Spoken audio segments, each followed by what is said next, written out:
Hello बच्चों, कैसे हो आप लोग। तो बेटा आज हम लोग जो पढ़ने जा रहे हैं वो हमारे क्लास 10th का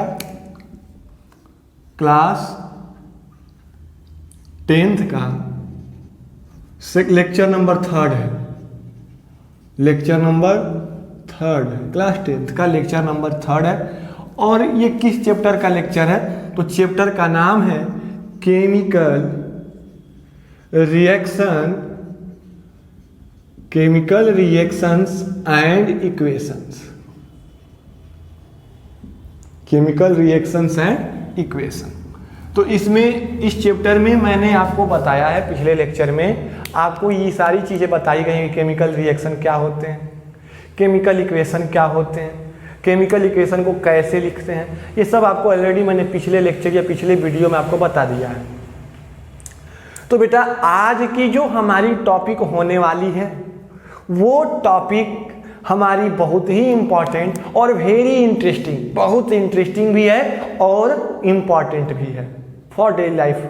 हमारे जब भी केमिस्ट्री पढ़ेंगे तो आज की टॉपिक का यूज पूरे केमिस्ट्री में लाइफ लॉन्ग, पूरे जीवन तक आपके जहाँ पर केमिस्ट्री की बात की जाएगी इस टॉपिक की कहीं ना कहीं हमें आवश्यकता जरूर पड़ेगी। तो अब आप सोच रहे हो कि सर ऐसी कौन सी टॉपिक आज आप पढ़ाने वाले हैं, तो देखो ना क्या पढ़ाने वाला हूँ। तो बेटा आज की जो टॉपिक है वो टॉपिक है हमारी balancing of chemical equation. Balancing of chemical equations यानी केमिकल इक्वेशन को बैलेंस करना है। तो आपको मैंने बताया था कि what is chemical equation, chemical equation क्या होते हैं। तो आपको मैंने बताया था ना कि कोई भी केमिकल रिएक्शन अगर उसको केमिकल रिएक्शन को सिंबॉलिक फॉर्म में उसके सिंबल के रूप में रिप्रेजेंट कर देंगे तो हमारा क्या होगा, आपका केमिकल इक्वेशन होता है।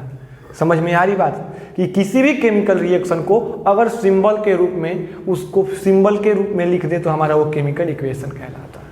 तो उस केमिकल इक्वेशन को बैलेंस करना है। बैलेंस मतलब संतुलित करना है। तो आपको बैलेंस का मतलब कहीं ना कहीं समझ में आ रहा है कि बराबर, कुछ ना कुछ बराबर करना है या किसी न किसी चीज़ के इक्वल करने की बात, बैलेंस मतलब इक्वल करने की बात आ रही है। ठीक, अब मैं इसको आपको बताऊं कि जैसे आप मान लो जाते हो सब्जी लेने मार्केट में और उस मार्केट में आपने आलू खरीदा 2 केजी और 2 केजी आलू खरीदा, तो अगर जिस तराजू पर आपका आलू तौला जा रहा है उसमें एक तरफ बाट रखा जाता है और एक तरफ जिस चीज़ को तौलना होता है उसको रखते हैं।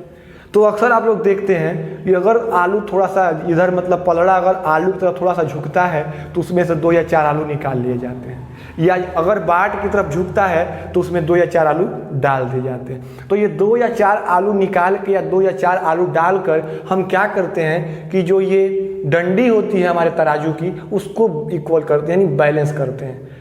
अपने आवश्यकता अनुसार 2 आलू डाल दें या 2 आलू निकाल दें, उस आधार पे हम अपने तराजू को बैलेंस करते हैं। और जब इक्वल हो जाता है तो कहते हैं कि जितना 2 केजी का मास था उतना आलू हो गया, यानी आपका आलू 2 केजी हो गया। यानी दोनों तरफ मास को बैलेंस करते हैं। यहाँ पर भी वही काम, बैलेंसिंग में भी वही काम करना है कि हमें मास को ही बैलेंस करना है। तो भाई ये किसी भी केमिकल इक्वेशन को बेटा बैलेंस करने की जरूरत क्यों पड़ी? Why do we need to balance a chemical equation? तो इसका सबसे बड़ा एग्जाम्पल है कि किसी भी केमिकल इक्वेशन को क्यों बैलेंस करते हैं। तो किसी भी केमिकल इक्वेशन को बैलेंस करने का जो थॉट आया या जो विचार आया वो आया कहाँ से? तो लॉ ऑफ कंजर्वेशन ऑफ मास से आया। कहाँ से आया? लॉ ऑफ कंजर्वेशन ऑफ मास। ये चीज आप क्लास 9th में पढ़ चुके हैं कि what is the meaning of law of conservation of mass, यानी law of conservation of mass का क्या मतलब होता है। तो लॉ ऑफ कंजर्वेशन, कंजर्व मतलब संरक्षित होता, तो लॉ ऑफ कंजर्वेशन ऑफ मास जिसको द्रव्यमान संरक्षण का नियम कहते हैं, हिंदी में कहते हैं द्रव्यमान संरक्षण का नियम। तो ये लॉ ऑफ कंजर्वेशन ऑफ मास बेटा क्या बताता है? तो लॉ ऑफ कंजर्वेशन मास का मतलब होता है कि मास can neither be created nor be destroyed, neither be created nor be destroyed. यानी मास को ना तो बनाया जा सकता है न ही नष्ट किया जा सकता है। यानी मास can neither be created nor be destroyed. इसका क्या मतलब हुआ? मास can neither be created nor be destroyed का क्या मतलब हुआ? तो इसका मतलब हुआ कि that means in any chemical reaction, in any chemical reaction mass of a reactant is always equals to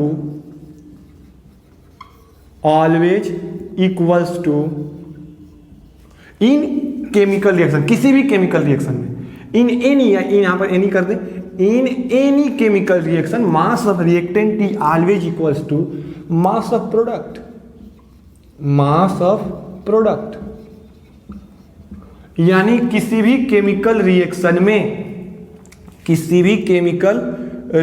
में रिएक्टेंट का मास प्रोडक्ट के मास के ऑलवेज इक्वल होता है। कहने का क्या मतलब कि अगर कोई केमिकल रिएक्शन हो रहा है तो उस केमिकल रिएक्शन में जो पार्टिसिपेटिंग रिएक्टेंट है, जो भी रिएक्टेंट उसमें भाग ले रहा है, उस रिएक्टेंट का बेटा जो मास है वो मास किसके इक्वल होगा? प्रोडक्ट के मास के इक्वल होगा। यही लॉ ऑफ कंजर्वेशन ऑफ मास कहता है। इसको मैं एक छोटा सा थोड़ा एक ट्रिक के ऊपर समझाऊं तो कैसे समझोगे कि जैसे मान लीजिए कि लॉ ऑफ कंजर्वेशन ऑफ मास क्या कहता है, what does law of conservation of mass says. तो जैसे मैं बताऊं कि अगर मान लीजिए कि आपने कोयला जलाया, 10 ग्राम कोयला जलाया, क्या जलाया? कोयला, COAL, कोल जलाया, आपने 10 ग्राम कोल जलाया, 10 ग्राम। तो क्या जब 10 ग्राम कोयला जलाओगे तो आपको क्या मिलेगा? तो आपका सीधा सा आंसर होगा सर राख। अरे भाई किसी भी चीज को जलाओगे तो क्या मिलेगा? राख ही तो मिलेगा। जल के राख हो जाना सुना है ना? ऐसा नहीं सुना है कि जल के सोना बन जाना, जल के हवा बन जाना, बनता है लेकिन अक्सर चीजें जल के राख बनती हैं। तो यहाँ पर अगर बताइए कि क्या 10 ग्राम कोयला जलाए तो जो इस कोयले का राख बनेगा, जिसको आयस कहते हैं, ASHS मतलब राख होता है, तो जो 10 ग्राम कोयले की जो राख बचेगी क्या वो 10 ग्राम कोयले के बराबर होगी? 10 ग्राम कोयला जलाओगे तो 10 ही ग्राम राख मिलेगा? नहीं। तो भाई रिएक्टेंट और प्रोडक्ट में तो अंतर हो गया। आपने तो सर कहा था, आप मन में आपके विचार चल रहा होगा कि सर आप तो पकड़े गए, यानी आपने तो कहा था कि रिएक्टेंट और प्रोडक्ट का मास ऑलवेज इक्वल होता है। यहाँ पर तो सर आपकी थ्योरी फेल हो गई। नहीं बेटा, फेल नहीं हुई है। क्या ध्यान देंगे कि अगर मान लीजिए कि आपने 10 ग्राम कोयला जलाया तो उसका 10 ग्राम राख आपको प्राप्त नहीं हुआ, यानी आपको लग रहा होगा कि लॉ ऑफ कंजर्वेशन ऑफ मास तो यहाँ पर वायलेट हो गया, यानी गलत हो गया। जी नहीं, उस कोयला को जलाने पर जो राख बचा है, उस राख को जो गैस निकली है, कुछ तो गैस निकली होगी, उस गैस को और जो उसमें से एनर्जी निकली है हीट के रूप में, उस हीट को अगर सबको इकट्ठा कर दें और इकट्ठा करके जब उसका मास निकालें तो वो mass is always equal to the 10 gram, यानी जितना लिए होंगे उसी के बराबर होगा। तो किसी भी केमिकल रिएक्शन में रिएक्टेंट का mass always equal to the mass of product, यानी रिएक्टेंट का मास प्रोडक्ट के मास के ऑलवेज इक्वल होता है। यानी मास को न तो बना सकते हैं, नहीं नष्ट कर सकते हैं। यानी किसी भी केमिकल रिएक्शन में, किसी भी केमिकल चेंज में मास ऑलवेज कंजर्व, मास कंजर्व होता है, यानी मास को न तो बना सकते हैं न तो नष्ट कर सकते हैं। कंजर्व का मतलब यही होता है कि मास दोनों तरफ क्या होंगे? बराबर होंगे। यानी mass of reactant is always equal to the mass of product, that's all. अब देखिए, तो इस बैलेंसिंग की आवश्यकता क्यों पड़ी? Law of conservation of mass को सही करने के लिए, या law of conservation of mass के कारण हमको बैलेंसिंग की आवश्यकता पड़ी। तो आइए, बैलेंसिंग ऑफ केमिकल इक्वेशन कितने तरीके से करते हैं? तो बैलेंस करने के बहुत सारे मेथड हैं, लगभग 4 या 5 मेथड हैं। मेथड इसमें कौन कौन से मेथड आते हैं बैलेंसिंग में? तो बैलेंसिंग ऑफ केमिकल इक्वेशन में कौन कौन से मेथड आते हैं? तो इसमें 5 मेथड है बेटा। पहला मेथड है heat and trial method, heat and trial method. दूसरा है oxidation number method, oxidation number method. तीसरा है partial equation method, partial equation method. चौथा है अलजेब्रिक मेथड, अलजेब्रिक मेथड। और पांचवा है ion exchange method, ion exchange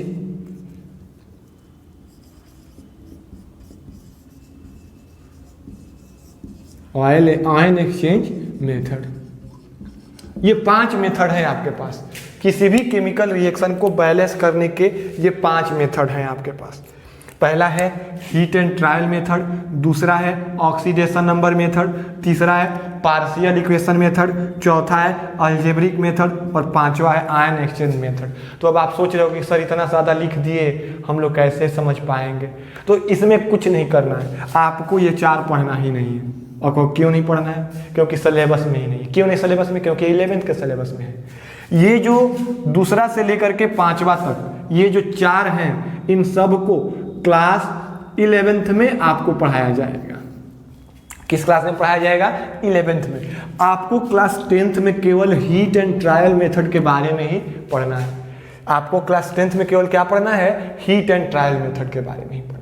तो आइए आपको हीट एंड ट्रायल मेथड के बारे में बताऊं कि हीट एंड ट्रायल मेथड से बैलेंसिंग कैसे करते हैं। तो ये आपको बैलेंस करने का क्यों जरूरत पड़ा? तो law of conservation of mass के कारण ये तो क्लियर है। तो आइए हीट एंड ट्रायल मेथड से कैसे बैलेंसिंग करते हैं, इन चारों के बारे में आपको नहीं पढ़ना, ये क्लास 11th में आपको मिलेगा पढ़ने के लिए। चलिए, तो हीट एंड ट्रायल मेथड से बैलेंसिंग कैसे करते हैं। तो देखिए आपकी टॉपिक हो गई balancing of chemical equation by heat and trial method, heat and trial method. देखिए इस मेथड में करना क्या है? तो बेटा इस मेथड में हमें ट्रायल लेना है कि इतने पर हमारा बैलेंस हो रहा है, नहीं तो दूसरा लगाएंगे। इतने पर हो रहा है तो हाँ, यानी हमको हर चीज नंबर के माध्यम से, नंबर जानते हो ना 1 2 3 4, तो उस नंबर के माध्यम से हमको ट्रायल लगाना है, ट्रायल लेना है कि इस पे 2 से बैलेंस हो जाएगा, नहीं 3 से बैलेंस होगा तो नहीं, तो यानी 4 से होगा तो हाँ। तो जिस नंबर से बैलेंस होगा उसको ट्रायल करके देखना है, और जिस पे सही हो जाता है, एटम बैलेंस हो जाते हैं, तो उसको क्या करेंगे, हमारा उसी को लिख देंगे और केमिकल इक्वेशन बैलेंस हो जाएगा। तो हीट एंड ट्रायल मेथड से बैलेंस करने का, हीट और ट्रायल मेथड से बैलेंस करने के लिए 3 रूल्स हैं। कौन कौन से रूल्स हैं? तो ध्यान से समझेंगे कि वो 3 रूल्स क्या क्या हैं।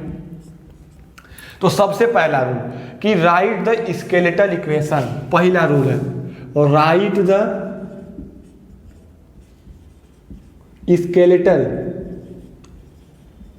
Skeletal form of chemical reaction, यानी केमिकल रिएक्शन का सबसे पहले क्या करेंगे, तो स्केलेटल फॉर्म लिखेंगे। अब आपको बताएंगे कि स्केलेटल फॉर्म का क्या मतलब होता है। स्केलेटल फॉर्म का मतलब होता है इन सिंबॉलिक रिप्रेजेंटेशन, इन सिंबॉलिक फॉर्म, किसके रूप में, सिंबल के रूप में। जो जो भी सब्सटेंस या जो जो रिएक्टेंट हैं उन सभी रिएक्टेंट को उनके सिंबल के फॉर्म में लिख देंगे। ये पहला चीज आपको पता चला। फिर क्या करेंगे, दूसरा calculate the number of atom on both side. Both side कहने का मतलब कि रिएक्टेंट और प्रोडक्ट दोनों में, calculate the number of atoms on both side. Both side यानी केमिकल रिएक्शन कैसे लिखते हैं, reactant arrow product, reactant arrow और प्रोडक्ट। तो एरो के अगर एरो के लेफ्ट में देखें, एरो के लेफ्ट में देखें तो एरो के लेफ्ट में हमारा क्या होता है, यानी बाएं हाथ की तरफ हमारे रिएक्टेंट होते हैं और दाएं हाथ की तरफ हमारे प्रोडक्ट होते हैं। तो किसी भी केमिकल रिएक्शन में लेफ्ट हैंड और राइट हैंड यानी रिएक्टेंट और प्रोडक्ट दोनों के तरफ कितने एटम हैं, किस कंपाउंड के कितने एटम हैं या किस मॉलिक्यूल के कितने उसमें कितने एटम हैं, किसी भी केमिकल रिएक्शन में रिएक्टेंट और प्रोडक्ट के साइड में कुल कितने एटम हैं उनको कैलकुलेट कर लेंगे। ये बात आपको समझ में आई। अब देखिए, अब जो तीसरा है वही रूल आपके बैलेंसिंग का मेन रूल है, थर्ड रूल। देखिए इसमें क्या करते हैं, तो फिर इसमें क्या करते हैं कि जब तीसरे की बारी है तो पहले सबसे बड़ा काम करते हैं कि select the molecules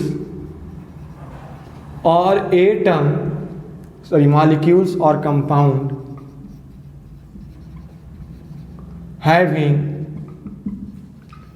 maximum number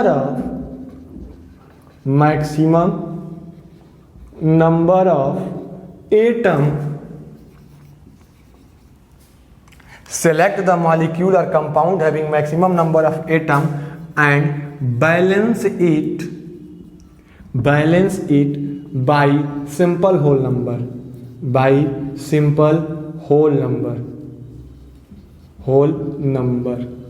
simple whole number कहने का मतलब नंबर बिलो 10, 10 से कम की संख्या, नंबर बिलो 10। यानी सबसे पहले क्या करेंगे, तो जो भी हमारा केमिकल रिएक्शन है उस केमिकल रिएक्शन में उस मॉलिक्यूल या कंपाउंड का सिलेक्शन करेंगे, किसी भी केमिकल रिएक्शन में उस मॉलिक्यूल या उस कंपाउंड का सिलेक्शन करेंगे जिसके पास मैक्सिमम नंबर ऑफ क्या हो, एटम हो। यानी केमिकल रिएक्शन में देखेंगे कि हमारा कौन सा मॉलिक्यूल या कौन सा कंपाउंड मैक्सिमम एटम से बना है, किसमें अधिक से अधिक एटम है, पहले उसको सेलेक्ट करेंगे और होल नंबर यानी 1 2 3 कहाँ तक, 10 से नीचे तक के नंबर, यानी कम से कम कोशिश करना कि छोटा से छोटा नंबर लेके इसको बैलेंस करें, उसको बैलेंस कर लेंगे। सबसे पहली काम क्या करेंगे कि सेलेक्ट कर लेंगे कि किस मॉलिक्यूल या किस कंपाउंड के पास सबसे अधिक एटम है, पहले उसको बैलेंस करेंगे। And again balance rest molecules और कंपाउंड in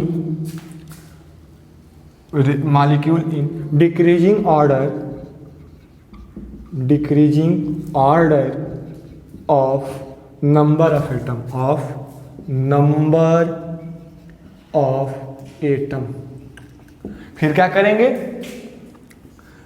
सबसे पहला काम कि इक्वेशन का स्केलेटल फॉर्म में लिखेंगे, यानी सिंबॉलिक रिप्रेजेंटेशन में लिखेंगे, सिंबल के फॉर्म में। अगर सिंबल के फॉर्म में दिया है तो ठीक, नहीं तो अगर वर्ड के रूप में यानी उसका नाम लिख दिया गया, सिंबल लिख दिया गया है, तो पहले उसके नाम से हम लोग सिंबल बना लेंगे और सिंबल बनाने के बाद उसमें दोनों तरफ रिएक्टेंट और प्रोडक्ट दोनों साइड में नंबर ऑफ एटम को कैलकुलेट करेंगे। फिर नंबर ऑफ एटम कैलकुलेट करने के बाद उसमें सेलेक्ट करेंगे किस मॉलिक्यूल या किस एटम के पास, किस मॉलिक्यूल या किस कंपाउंड के पास, नॉट एटम, किस मॉलिक्यूल या किस कंपाउंड के पास मैक्सिमम नंबर ऑफ एटम है, यानी किस मॉलिक्यूल या किसी कंपाउंड में उसमें देखेंगे किस मॉलिक्यूल के पास ज़्यादा एटम है, उसको पहले सेलेक्ट करके और पहले बैलेंस करेंगे बाई होल नंबर, यानी 1 2 3 4 कहाँ तक देखना है, सिंपल रखना है, छोटा नंबर रखना है, 10 के नीचे का नंबर रखना है, उसको बैलेंस करेंगे। और बैलेंस करने के बाद अब क्या करेंगे, तो फिर देखेंगे कि उससे कम एटम वाला मॉलिक्यूल या कंपाउंड कम है, तब उसको बैलेंस करेंगे। यानी सबसे पहले ज़्यादा नंबर, जिसमें सबसे पहले उस कंपाउंड या उस मॉलिक्यूल की बैलेंसिंग करेंगे जिसमें सबसे ज़्यादा एटम हो, तब उससे कम वाले, तब उससे कम वाले, और सबसे लास्ट में जिसमें सबसे कम एटम होंगे उसको सबसे लास्ट में बैलेंस करेंगे भाई होल नंबर। और कहाँ लगाते हैं, तो होल नंबर को मल्टीपल के रूप में। अगर मैं कहूँ कि x का मल्टीपल 2 लिखो, यानी x का मल्टीपल 2, तो x का मल्टीपल अगर 2 लिखना है तो कहाँ लिखेंगे, आगे लिखते हैं, यानी आगे लगाएंगे किसी भी मॉलिक्यूल या किसी भी एटम के फॉर्मूले के आगे होल नंबर को लगा करके उसके बाकी बचे एटम को बैलेंस करते हैं। तो ये 3 रूल हैं, इन तीनों रूल को आप लोग नोट करेंगे, वीडियो को पास करें और पास करके नोट करें रूल, और रूल को नोट करने के बाद आपको बैलेंसिंग मैं सिखा दूंगा। चलिए नोट कीजिए। नोट कर लिया तो मैं अब इसको मिटा देता हूँ, अब मैं आपको इसको मिटा देता हूँ और बैलेंस करते हैं। आइए बैलेंसिंग आपको पूरा मिटा देता हूँ। बैलेंस करने आपको मैं सिखा रहा हूँ अब कैसे, अब एग्जाम्पल पे आपको समझाऊंगा कि कैसे बैलेंस करना है। तो चलिए ध्यान से समझेंगे कि हमें बैलेंस कैसे करना, how we have to balance. देखें जैसे example of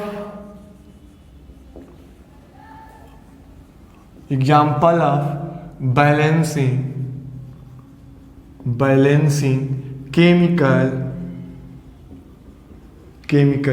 equation. Balancing of chemical equations का एग्जाम्पल, मैं एक छोटा सा एग्जाम्पल देता हूँ आपको, एनसीईआरटी से ही एग्जाम्पल दे रहा हूँ। जैसे कि एग्जाम्पल है पहला, छोटा सा Fe प्लस H2O, दोनों मिलकर क्या बना रहे हैं, तो Fe2O3 प्लस H2। अब इसमें क्या करते हैं कि पहले से सिंबल के फॉर्म में दिया गया, तो सिंबल के फॉर्म में पहले सबसे पहला आपको मैंने बताया रूल में कि सबसे पहले क्या करते हैं कि केमिकल रिएक्शन को किस रूप में लिखते हैं, स्केलेटल फॉर्म में। तो पहले से सिंबल के रूप में स्केलेटल फॉर्म में दिया तो उसको हमको करने की जरूरत नहीं है। अगर ऐसा दिया है तो आपको स्केलेटल में चेंज नहीं करना है। अब ढूंढने मत लगना कि यहाँ से स्केलेटल लिखे, पहले से स्केलेटल दिया हुआ है। अब देखिए तो फिर क्या करेंगे, अब दोनों तरफ एटम को कैलकुलेट कर लेंगे, कितने कितने एटम है। देखिए इधर कितने आयरन इधर Fe कितने हैं 1, इधर Fe कितना है 2। ये क्या आपको क्लियर हो रहा है। इधर हाइड्रोजन कितने हैं 2, तो इधर हाइड्रोजन कितने हैं 2, ये भी क्लियर है। ऑक्सीजन इधर कितना है 1, लेकिन इधर ऑक्सीजन कितना है 3। तो सबसे पहली बात करें कि सबसे बड़ा या सबसे अधिक एटम वाला मॉलिक्यूल कौन है, ये Fe2O3 है ना। तो पहले इसको बैलेंस करेंगे। कैसे बैलेंस करेंगे इसको, तो इसको बैलेंस करने के लिए देखेंगे कि इसमें कितने Fe हैं 2, और यहाँ पर कितने Fe हैं, बोलिए। यहाँ पर तो एक Fe है और यहाँ पर 2 Fe है। अगर मैं यहाँ पर 2 लगा दूँ, अगर मैं इस Fe के जगह पे इस Fe का मल्टीपल 2 लगा दूँ, होल नंबर तो लगाना है, 2 लगा दूँ तो हमारा Fe बैलेंस हो जाएगा। बोलिए ये Fe बैलेंस हो गया, बोलिए हाँ। तो ये Fe बैलेंस। अब दूसरी चीज कि यहाँ पर जो है हमने Fe को तो बैलेंस कर दिया, 2 Fe इधर 2 Fe। अब दूसरा क्या है, ऑक्सीजन है, सबसे ज़्यादा एटम वाला है, तो पहले इसको बैलेंस कर लें। तो ऑक्सीजन इधर कितने हैं 3, और यहाँ पर ऑक्सीजन कितना है 1। तो अगर यहाँ पर हम 3 लगा दें तो ऑक्सीजन बैलेंस हो जाएगा। देखिए तो 2 आयरन 3 ऑक्सीजन, तो 3 ऑक्सीजन, ये 3 है, मल्टीपल है तो 3 बार है। अब देखिए अब क्या करेंगे, अब बचा क्या हमारा, इधर हाइड्रोजन। तो हाइड्रोजन इधर कितना है 2, और इधर कितना है 2 3 6, यानी इधर 6 हाइड्रोजन है और यहाँ पर 2 है। तो अगर यहाँ पर 3 मल्टीपल हम लगा दें तो हमारा हाइड्रोजन बैलेंस हो जाएगा। क्लियर है, इस तरह से बैलेंस कर लोगे, बोलिए अच्छी बात है। अब मैं दूसरा एग्जाम्पल आपको दूँ, ऐसे ही बैलेंस करते हैं। जैसे एक एग्जाम्पल है आपका, और मैं आपको दूँ एग्जाम्पल एनसीईआरटी से ही दे रहा हूँ। जैसे दूसरा एग्जाम्पल है, आप घर पे मीथेन गैस को जलाते हो, मीथेन गैस LP जलाते हो ना, CH4, उसको किसके प्रेजेंस में जलाते हैं, तो ऑक्सीजन गैस के प्रेजेंस में जलाते हैं। तो क्या बनता है, CO2 कार्बन डाइऑक्साइड गैस बनती है, और प्लस में वाटर बनता है। ये स्केलेटल फॉर्म में दिया गया है, तो इसमें स्केलेटल फॉर्म में लिखने की जरूरत नहीं है। तो आइए इसको बैलेंस करते हैं। सबसे पहले क्या करते हैं जी, तो सबसे पहला काम करते हैं कि स्केलेटल फॉर्म में देखते हैं। तो स्केलेटल फॉर्म में तो पहले से सिंबल के फॉर्म में, ये आपको क्लियर है। अब देखेंगे कि इसमें दोनों तरफ कितने कितने एटम हैं। तो यहाँ पर कार्बन 1 है, इधर कार्बन 1 है, यहाँ पर हाइड्रोजन 4 है, इधर हाइड्रोजन 2 है, यहाँ पर ऑक्सीजन 2 है, तो यहाँ पर ऑक्सीजन 3 है। इसको बैलेंस करना है। तो सबसे अधिक एटम वाला कौन सा है, तो CH4, क्योंकि इसमें 4 1 5 एटम है। तो सबसे पहले इसको बैलेंस करेंगे। कार्बन 1 है तो इधर भी कार्बन 1 है, तो कोई दिक्कत नहीं। यहाँ पर हाइड्रोजन कितने हैं 4, तो इधर हाइड्रोजन कितने हैं 2। तो अगर बेटा यहाँ पर हम 2 लगा दें, अगर हम यहाँ पर 2 लगा दें तो हमारा हाइड्रोजन, ये हाइड्रोजन बैलेंस हो गया। 4 हाइड्रोजन इधर भी, 4 हाइड्रोजन इधर भी, कोई डाउट इसमें नहीं। अब आइए, अब देखते हैं कि इधर अब हाइड्रोजन कितने हैं, सॉरी हाइड्रोजन तो बैलेंस हो गया, ऑक्सीजन कितने हैं। तो यहाँ पर ऑक्सीजन 2 है और यहाँ पर ऑक्सीजन 2 यहाँ और 2 यहाँ, 4 है। तो अगर यहाँ पर हम इधर 4 हो गया तो इधर और कितना लगा देंगे तो उसके इक्वल हो जाएगा। 2 पहले से है, पहले से 2 है, तो और अगर यहाँ पर हम 2 लगा दिए तो ये बैलेंस हो जाएगा ना, और 2 लगा देंगे तो हमारा बैलेंस हो जाएगा ना। तो इस तरह से हमारा देखिए, तो कार्बन 1 है तो कार्बन 1 है, ऑक्सीजन हाइड्रोजन 4 है तो हाइड्रोजन 4 है, ऑक्सीजन 4 है तो ऑक्सीजन इधर भी 2 यहाँ पर और 2 यहाँ पर 4 है। क्लियर है? चलिए अब एक और एग्जाम्पल आपको दें, सब इंपॉर्टेंट एग्जाम्पल हैं। CaCO3 और प्लस HCl मिल के क्या बना रहे हैं, CaCl2 प्लस H2O और प्लस CO2, ये बन रहा है। इतनी चीज़ें बन रही हैं।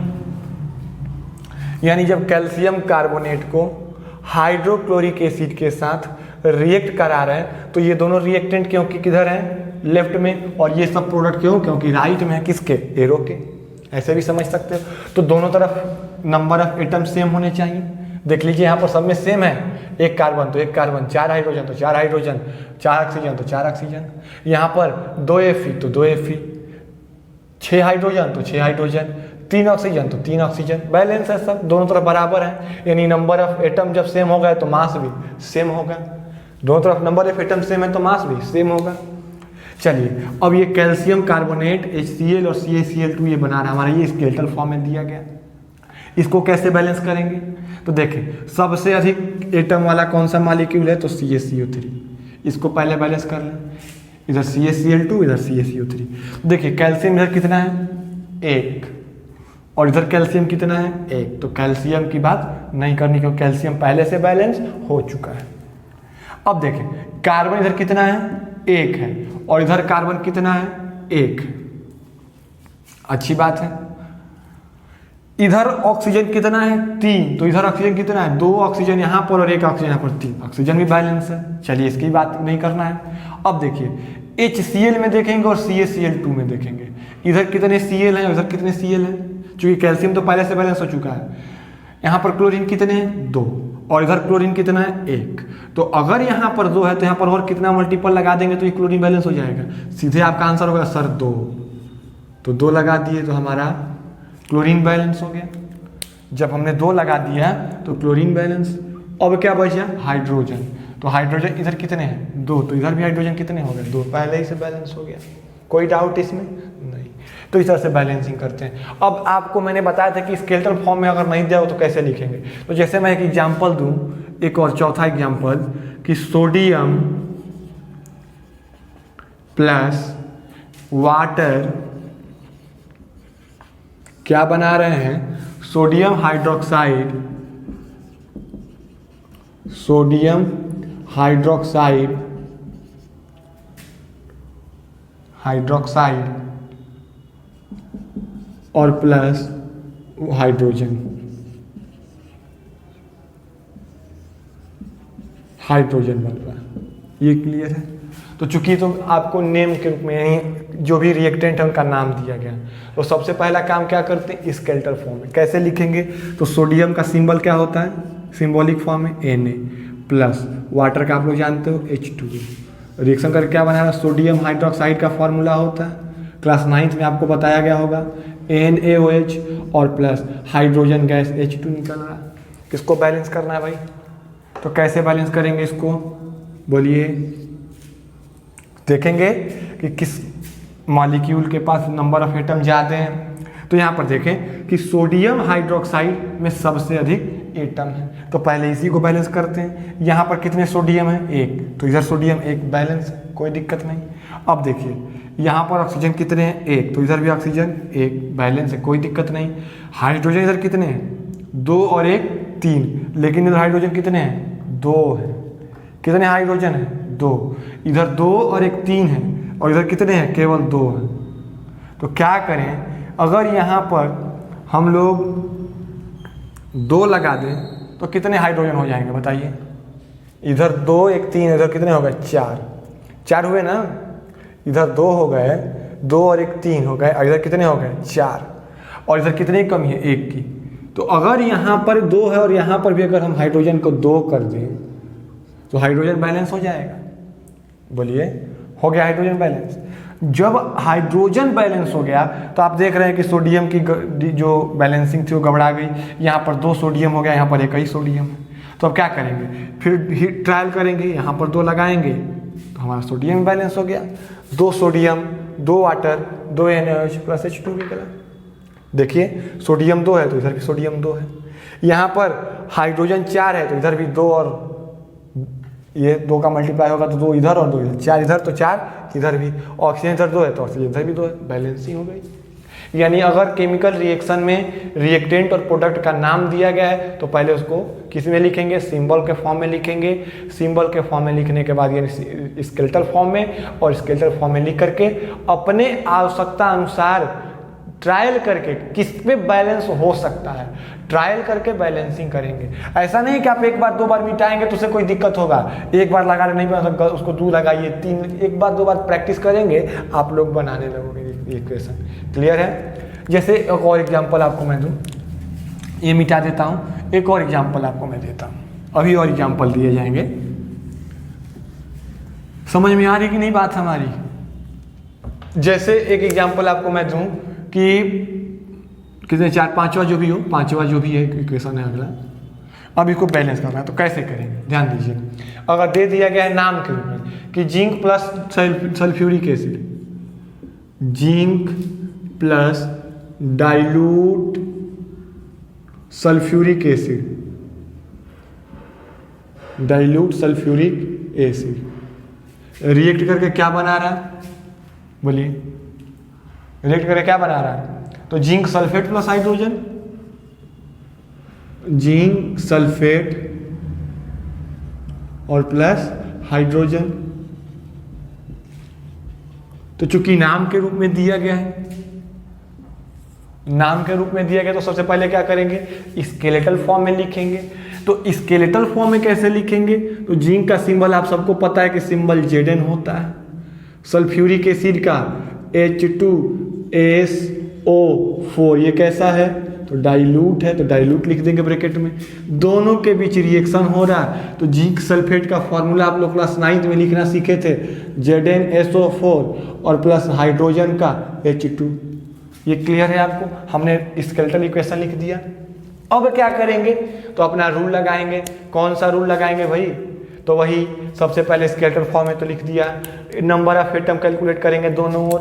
तो देखिए दोनों ओर नंबर ऑफ एटम कितने हैं? इधर 1 जिंक है तो इधर भी 1 जिंक है, इधर हाइड्रोजन 2 है तो इधर भी हाइड्रोजन 2 है, यहाँ पर सल्फेट 1 है तो इधर भी सल्फेट 1 है। यानी ये क्या है? ये आपका बैलेंस है, पहले ही से बैलेंस है। कैसे पता चला? तो देखिए जिंक इधर 1 है तो इधर भी जिंक 1 है, हाइड्रोजन इधर 2 है तो हाइड्रोजन इधर भी 2 है, 1 सल्फर है तो 1 सल्फर, 4 ऑक्सीजन तो 4 ऑक्सीजन। ये पहले से बैलेंस है तो इसको बैलेंस करने की जरूरत नहीं है। ये भी होता है कभी कभी रिएक्शन बैलेंस होते हैं, स्केलेटल फॉर्म में ही बैलेंस होते हैं तो उसको ज्यों का त्यों छोड़ देते हैं। जैसे और एग्जांपल आपको मैं दूं, जैसे एक एग्जांपल आपको दे रहा हूं Al2O3, जैसे एग्जांपल ऐसे लिख लोगे ना। अगर जनरली इस रूप में ही दिया रहेगा आपको, कभी कभी ऐसे दिया रहता है तो आप लोगों को फार्मूला याद होना चाहिए। अगर फार्मूला याद है तो आप बैलेंस। तो एक एग्जांपल मैंने आपके एनसीईआरटी से ही दिया है, Al2O3 प्लस H2SO4 क्या बनाया? Al2SO4 plus H2O। तो इसमें देख लिए कि इधर एल्युमिनियम के 2 एटम, इधर एल्युमिनियम के 2 एटम, ऑक्सीजन के इधर 3 और 4 7 एटम, तो इधर 4 3 12 और 1 13 एटम। यहाँ पर हाइड्रोजन के 2 एटम तो इधर भी हाइड्रोजन के 2 एटम, सल्फर 1 है तो इधर सल्फर 3 है, ऑक्सीजन इधर 4 है तो यहाँ पर ऑक्सीजन 12 है। तो इसको कैसे बैलेंस करेंगे? ध्यान से सुनेंगे तो देखेंगे कि जो सबसे अधिक एटम को रखने वाला, जो सबसे अधिक एटम को रखने वाला मॉलिक्यूल है पहले उसकी बैलेंसिंग करते हैं। तो सबसे अधिक एटम किस में है? इसी में है तो इसको बैलेंस करें। तो इधर एल्युमिनियम कितना है? 2, और इधर एल्युमिनियम कितना है, तो 2। तो दोनों तरफ एल्युमिनियम बैलेंस हो, तो इसमें कोई छेड़छाड़ करने की जरूरत नहीं है। अच्छी बात। अब देखिए, अब क्या करेंगे कि यहाँ पर देखेंगे कि सल्फर कितने हैं। तो यहाँ पर सल्फर एक कितनी बार है, 3 बार आया। यहाँ पर हमारा जो सल्फर है कितनी बार है, 3 बार। तो अगर यहाँ पर सल्फर 3 है तो यहाँ पर सल्फर कितने हैं, 1 है। तो अगर बेटा यहाँ पर हम 3 कर दें तो सल्फर बैलेंस हो जाएगा। चलिए अच्छी बात। अब ऑक्सीजन इधर कितने हैं, 4 तिहाई 12 और 1 13, और इधर कितने हैं, 4 तिहाई 12 और 3 15। इधर 15 ऑक्सीजन, उधर कितने, 4 3 12 और 1 13।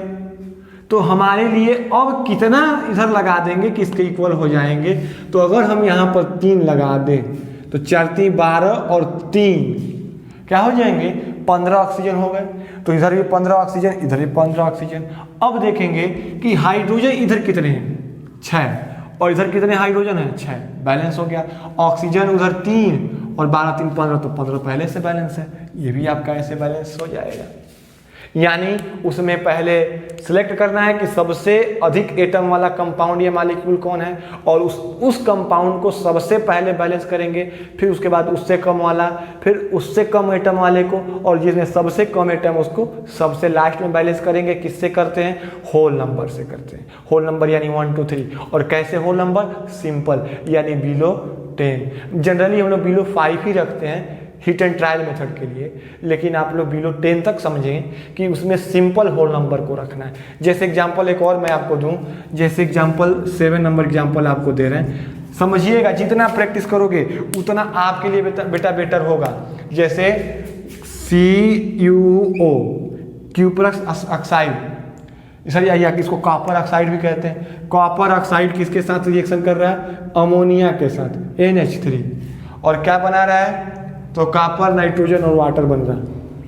कॉपर नाइट्रोजन और वाटर इनटू नाइट्रोजन और वाटर बन रहा है। ये क्लियर है, मैं नीचे लिख दे रहा हूं क्या बन रहा है, कॉपर प्लस नाइट्रोजन गैस और प्लस वाटर बन रहा है ना। हाँ, ये सब आपके बुक के हैं। तो देखिए इसको कैसे बैलेंस करेंगे। देखेंगे कि सबसे अधिक एटम वाला या सबसे अधिक एटम वाला कंपाउंड या मॉलिक्यूल कौन सा है, तो 3 1 4 यही है। तो सबसे पहले इसको बैलेंस करते हैं। इधर कितना नाइट्रोजन है, 1, और इधर कितना नाइट्रोजन है, 2। यहाँ पर 2 नाइट्रोजन है और यहाँ पर 1 नाइट्रोजन है। तो अगर यहाँ पर 2 है, अगर मैं यहाँ पर 2 का मल्टीप्लाई कर दूँ अगर, तो हमारा नाइट्रोजन बैलेंस हो जाएगा। ठीक, अब देखिए अब क्या हुआ, इधर कितने हाइड्रोजन हो गए, 3 दूनी 6, ये 3 2 6 हाइड्रोजन हो गए। और इधर कितने हाइड्रोजन है बेटा, इधर कितने हाइड्रोजन है, केवल 2। तो इधर कितने मल्टीप्लाई कर दें कि हमारा 6 हो जाएगा। तो यहाँ पर अगर हम 3 का मल्टीप्लाई कर दें, अगर यहाँ पर हम 3 का मल्टीप्लाई कर दें तो हमारा हाइड्रोजन बैलेंस हो जाएगा। बोलिए तो अब देखिए, अब क्या देखेंगे कि उसके बाद सबसे कम एटम वाला कौन सा, तो Cu है। CuO यानी कॉपर ऑक्साइड। कॉपर कितना है, इधर कॉपर कितना है, 1, तो इधर भी कॉपर 1, बैलेंस है। ऑक्सीजन इधर कितने हैं, तो 3 है, और यहाँ पर ऑक्सीजन कितना है, यहाँ पर ऑक्सीजन 1 है। तो अगर यहाँ पर 3 का मल्टीप्लाई हम कर दें, अगर हम यहाँ पर 3 का मल्टीप्लाई कर दें तो ऑक्सीजन बैलेंस हो जाएगा। जब ऑक्सीजन बैलेंस हुआ तो हमारे कॉपर महाराज इधर 3 है, उधर कॉपर महाराज कितने हैं, 1 ही तो है। ऑक्सीजन को चूंकि बैलेंस किया तो कॉपर क्या हो गया, इधर अधिक हो गया। तो अब इधर भी कॉपर को इतना करना पड़ेगा। तो यहाँ पर जब 3 कॉपर है तो यहाँ पर भी 3 कॉपर लगा देंगे। हीट एंड ट्रायल लेके चेक करेंगे किधर कितने हैं, ये भी बैलेंस है, ये भी बैलेंस है। और एग्जाम्पल पे अगर समझें तो जैसे मान लीजिए कि 8वां एग्जाम्पल आपको दें कि Fe प्लस HCl क्या बना रहा है, FeCl2 प्लस H2S, ये है हाइड्रोजन सल्फाइड गैस। रोटेन एक सड़े हुए अंडे की तरह महकती है ये हाइड्रोजन सल्फाइड गैस। तो देखिए FeHCl के साथ रिएक्ट करके FeCl2 और H2S बना रहा है।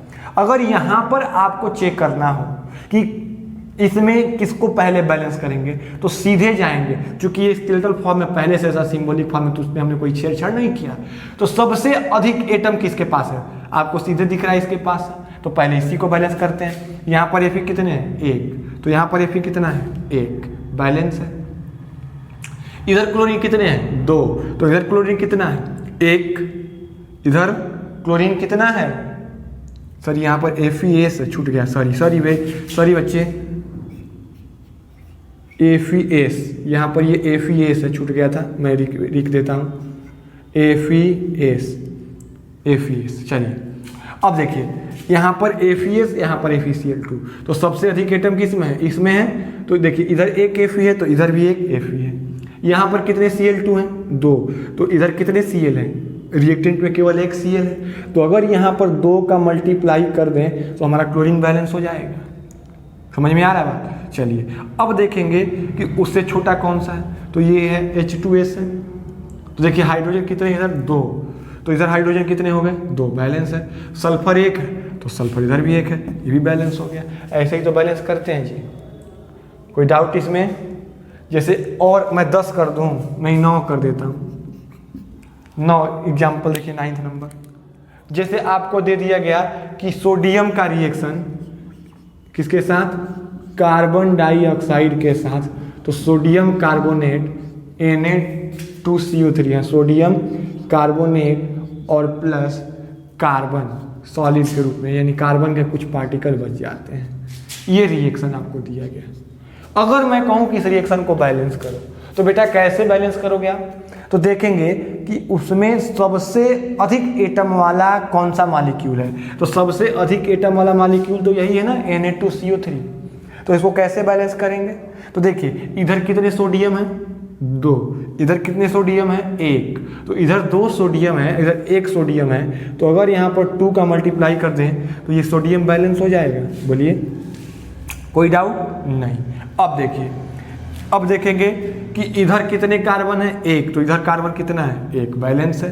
तो चलिए अब ऑक्सीजन पे चलते हैं। इधर कितने ऑक्सीजन है, 3, नहीं इधर 1 कार्बन है, और इधर कितने कार्बन है, 1 और 1, 2 कार्बन है।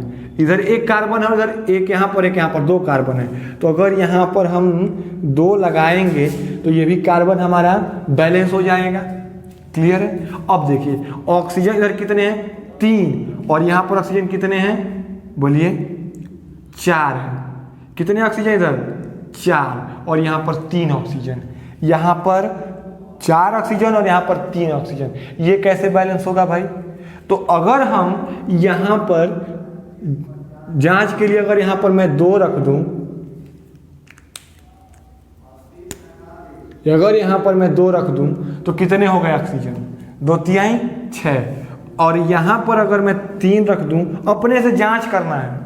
कैसे करेंगे, तो अपने से जांच करके देखेंगे कितने पर सेट हो रहा है। जैसे मैंने यहाँ पर, अब से फिर से अब आपको मैं रिपीट कर देता हूँ कि ध्यान से सुनेंगे ये रिएक्शन कैसे बैलेंस होगा।